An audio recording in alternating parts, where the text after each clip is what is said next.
مفتی تقی عثمانی کی کتاب آسان ترجمہ قرآن جو مکمل آسان اردو ترجمے اور تفسیر کے ساتھ میں پڑھ کر سناؤں گی ان لوگوں کے لیے جو اردو پڑھ نہیں سکتے لیکن سمجھ جاتے ہیں۔ بہت آسان لفظوں میں قرآن کریم کا ترجمہ پیش کرتی ہے جس کو پڑھ کر بہت سکون ملتا ہے۔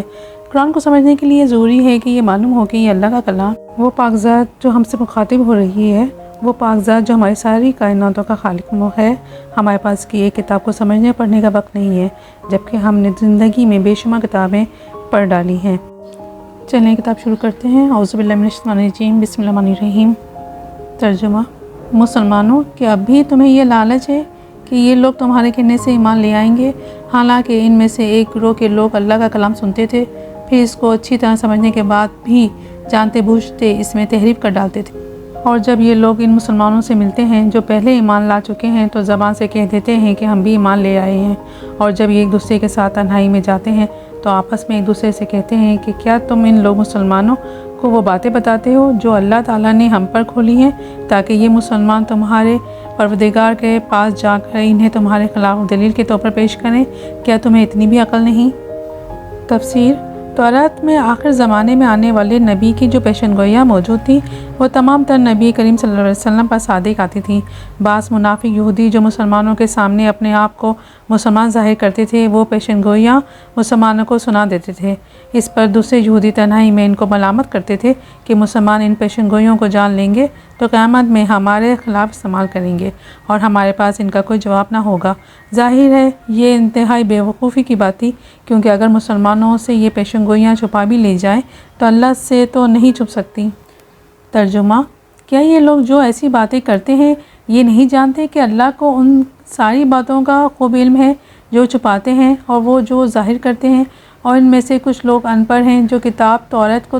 کا علم تو رکھتے نہیں، البتہ کچھ آرزویں پکائے بیٹھے ہیں اور ان کا کام بس یہ ہے کہ وہم و گمان باندھ دیتے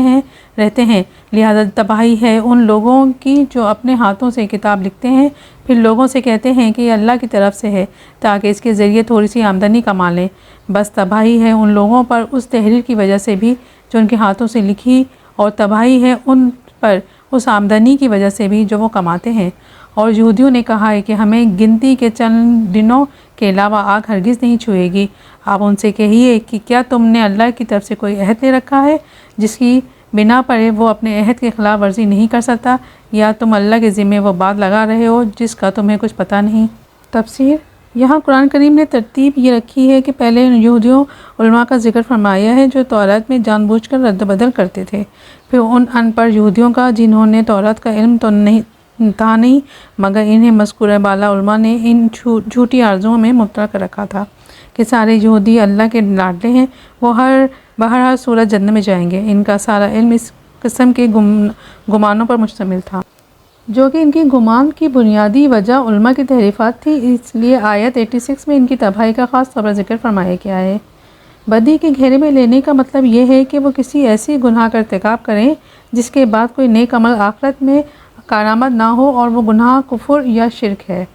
ترجمہ: آگ تمہیں کیوں نہیں چھوئے گی؟ جو لوگ بھی بدی کماتے ہیں ان کی بدی انہیں گھیر لیتی ہے، ایسے لوگ ہی دوزخ کے باسی ہیں، وہ ہمیشہ اسی میں رہیں گے۔ اور جو لوگ ایمان لاتے ہیں اور نیک عمل کرتے ہیں تو وہ جنت کے باسی ہیں، وہ ہمیشہ اسی میں رہیں گے۔ اور وہ وقت یاد کرو جب ہم نے بنی اسرائیل سے پکا عہد لیا تھا کہ تم اللہ کے سوا کسی کی عبادت نہیں کرو گے اور والدین سے اچھا سلوک کرو گے اور رشتہ داروں سے بھی اور یتیموں اور مسکینوں سے بھی اور لوگوں سے بھلی بات کہنا اور نماز قائم کرنا اور زکوٰۃ دینا، مگر پھر تم میں سے تھوڑے سے لوگوں کے سوا باقی سب اس عہد سے منہ موڑ کر پھر گئے۔ اور یاد کرو جب ہم نے تم سے پکا عہد لیا تھا کہ تم ایک دوسرے کا خون نہیں بہاؤ گے اور اپنے آدمیوں کو اپنے گھروں سے نہیں نکالو گے، پھر تم نے اقرار کیا تھا اور تم خود اس کے گواہ ہو۔ تفسیر: اس کا پس منظر یہ ہے کہ مدینہ منورہ میں یہودیوں کے دو قبیلے آباد تھے، بنو قریظہ بنو نذیر۔ دوسری طرف بت پرستوں کے بھی دو قبیلے تھے، اویس اور خزرج۔ قریظہ کی دوستی اس اویس قبیلے سے تھی اور بنو نذیر کی خزرج سے۔ جب اویس اور خزرج میں لڑائی ہوتی تو قریظہ اویس کا ساتھ دیتے، بنو نذیر خزرج کا۔ ترجمہ: اس کے بعد آج تم ہی وہ لوگ ہو کہ اپنے ہی آدمیوں کو قتل کرتے ہو اور اپنے ہی میں سے کچھ لوگوں کو ان کے گھروں سے نکال باہر کرتے ہو اور ان کے خلاف گناہ اور زیادتی کا ارتکاب کرتے ہو۔ ان کے دشمنوں کی مدد کرتے ہو، اور اگر وہ دشمنوں کے قیدی بن کر تمہارے ساتھ پاس آ جاتے ہیں تو تم ان کو فدیہ دے کر چھڑا لیتے ہو، حالانکہ ان کو گھر سے نکالنا ہی تمہارے لیے حرام تھا۔ تو کیا تم کتاب توریت کے بھی کچھ حصے پر تو ایمان رکھتے ہو اور کچھ کا انکار کرتے ہو؟ اب بتاؤ کہ جو شخص ایسا کرے اس کی سزا اس کے سوا کیا ہے کہ دنیاوی زندگی میں اس کی رسوائی ہو، اور قیامت کے دن ایسے لوگوں کو سخت ترین عذاب کی طرف بھیج دیا جائے گا۔ جو کچھ تم عمل کرتے ہو اللہ اس سے غافل نہیں ہے۔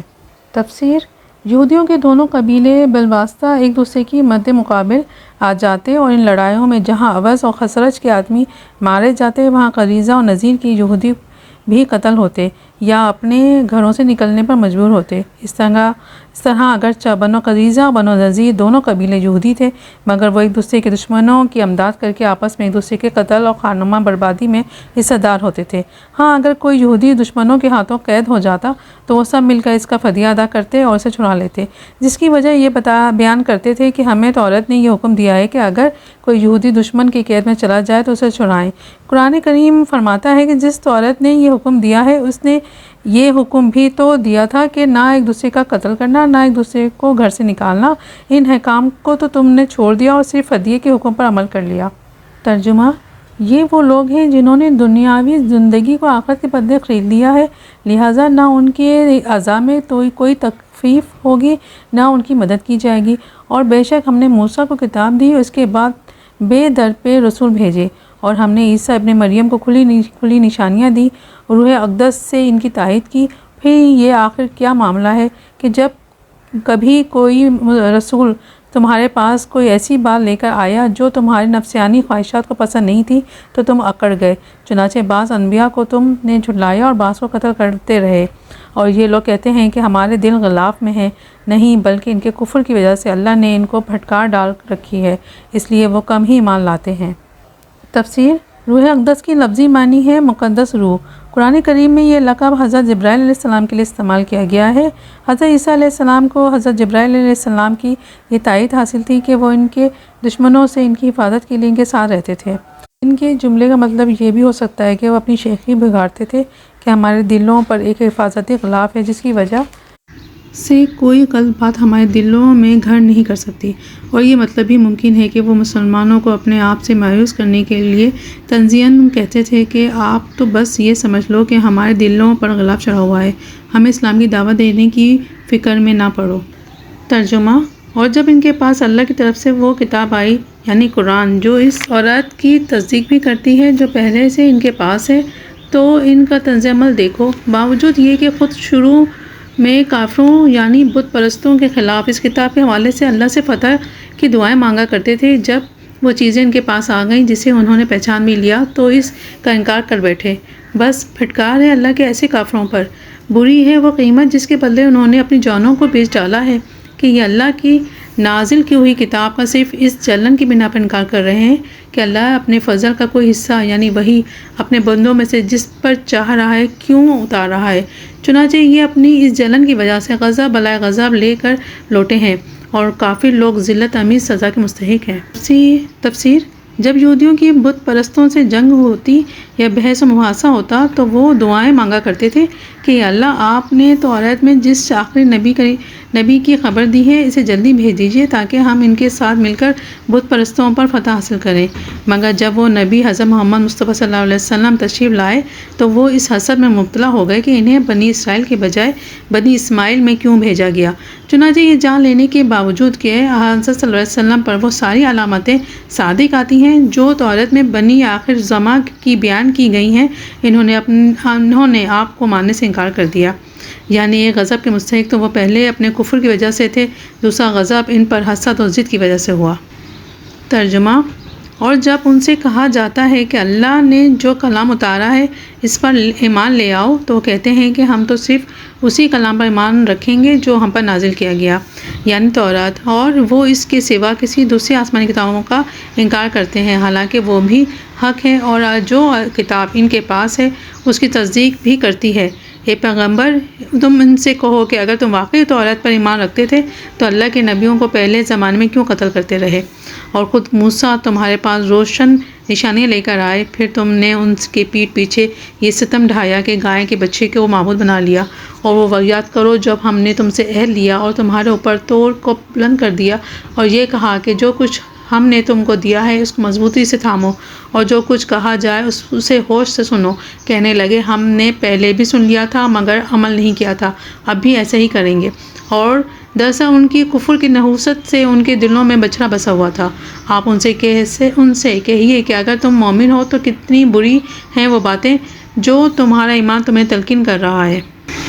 اس واقعے کی تفصیل صورت میں پیچھے آیت نمبر 63 کے حاشیہ میں گزر چکی ہے، اور بچے کا واقعہ بھی آیت نمبر 51 کے تحت ہے۔ ترجمہ: آپ ان سے کہیے کہ اللہ کے نزدیک آخرت کا گھر تمام مسلمانوں کو چھوڑ کر صرف تمہارے ہی لیے مخصوص ہے۔ جیسا کہ تمہارا کہنا ہے تو موت کی تمنا تو کر کے دکھاؤ اگر واقعی سچے ہو، اور ہم تمہیں بتائے دیتے ہیں کہ انہوں نے اپنے جو کرتوت آگے بھیج رکھے ہیں ان کی وجہ سے وہ کبھی ایسی تمنا نہیں کریں گے۔ اللہ ظالموں کو خوب جانتا ہے، بلکہ یقیناً تم ان لوگوں کو پاؤ گے کہ انہیں زندہ رہنے کی حرص دوسرے تمام مسلمانوں سے زیادہ ہے، یہاں تک کہ مشرکین سے بھی زیادہ۔ ان میں ایک شخص یہ چاہتا ہے کہ 1000 سال عمر پائے، حالانکہ کسی کا بڑی عمر پا لینا اسے عذاب سے دور نہیں کر سکتا، اور یہ جو عمل بھی کرتے ہیں اللہ اسے اچھی طرح دیکھ رہا ہے۔ اے پیغمبر کہہ دو کہ اگر کوئی شخص جبرائیل کا دشمن ہے تو ہوا کرے، انہوں نے تو یہ کلام اللہ کی اجازت سے تمہارے دل میں جو اپنے سے پہلے کی کتابوں کی تصدیق کر رہا ہے اور ایمان والوں کے لیے مجسم ہدایت اور خوشخبری ہے۔ تفسیر: یہ بھی قرآن کریم کی طرف سے ایک چیلنج تھا جسے قبول کر لینا ان کے لیے کچھ بھی مشکل نہ تھا۔ وہ بآسانی کم از کم زبان سے اعلان موت کی تمنا کر کے دکھا سکتے تھے، لیکن جو کہ وہ جانتے تھے کہ یہ خدائی چیلنج ہے، اس لیے ایسی تمنا کا اظہار انہیں فوراً قبر میں پہنچا دے گا، اس لیے کسی نے ایسی جرات نہیں کی۔ ترجمہ: اگر کوئی شخص اللہ کا، اس کے فرشتوں اور رسولوں کا اور جبرائیل اور میکائیل کا دشمن ہے تو وہ سن رکھے کہ اللہ کافروں کا دشمن ہے، اور بے شک ہم نے آپ پر ایسی آیتیں اتاری جو حق کو اشکار کرنے والی ہیں، اور ان کا انکار وہی لوگ کرتے ہیں جو نافرمان ہیں۔ یہ آخر کیا معاملہ ہے کہ ان لوگوں نے جب کوئی عہد کیا ان کے ایک گروہ نے اسے ہمیشہ توڑ پھینکا، بلکہ ان میں سے اکثر لوگ ایمان لاتے ہی نہیں، اور جب ان کے پاس اللہ کی طرف سے ایک رسول آئے جو اس توریت کی تصدیق کر رہے تھے جو ان کے پاس ہے، تو اہل کتاب میں سے ایک گروہ نے اللہ کی کتاب توریت انجیل کو اس طرح پس پش ڈال دیا گویا وہ کچھ جانتے ہی نہ تھے کہ اس میں نبی آخر الزمان صلی اللہ علیہ وسلم کے بارے میں کیا ہدایت دی گئی تھی۔ تفسیر: بعض یہودیوں نے صلی اللہ علیہ وسلم سے کہا تھا کہ آپ کے پاس جبرائیل علیہ السلام وہی لاتے ہیں جو کہ ہمارے لیے بڑی سخت احکام لایا کرتے تھے، اس لیے ہم انہیں اپنا دشمن سمجھتے ہیں۔ اگر کوئی اور فرشتہ وہی لا رہا ہوتا تو ہم کچھ غور کر سکتے تھے۔ یہ آیت اس کے جواب میں نازل ہوئی ہے، اور جو جواب کا حاصل یہ ہے کہ جبرائیل علیہ السلام تو محض پیغام پہنچانے والے ہیں، جو کچھ لاتے ہیں اللہ کے حکم سے لاتے ہیں، لہٰذا یہ نہ ان کی دشمنی کا کوئی معقول وجہ ہے اور نہ ان کی وجہ سے اللہ کے کلام کو رد کرنے کی کوئی معنی ہے۔ ترجمہ: اور یہ بنی اسرائیل ان منتروں کے پیچھے لگ گئے جو سلیمان علیہ السلام کی سلطنت کے زمانے میں شیاطین پڑھا کرتے تھے، اور سلیمان علیہ السلام نے کوئی کفر نہیں کیا تھا، البتہ شیاطین لوگوں کو جادو کی تعلیم دے کر کفر کا ارتکاب کرتے تھے۔ نیز یہ بنی اسرائیل اس چیز کے پیچھے لگ گئے جو شہر بابل میں ہاروت اور ماروت نامی 2 فرشتوں پر نازل کی گئی تھی۔ یہ 2 فرشتے کسی کو اس وقت تک کوئی تعلیم نہیں دیتے تھے جب تک اس سے یہ نہ کہہ دیں کہ ہم محض آزمائش کے لیے بھیجے گئے ہیں، لہٰذا تم جادو کے پیچھے لگ کر کفر اختیار نہ کرنا۔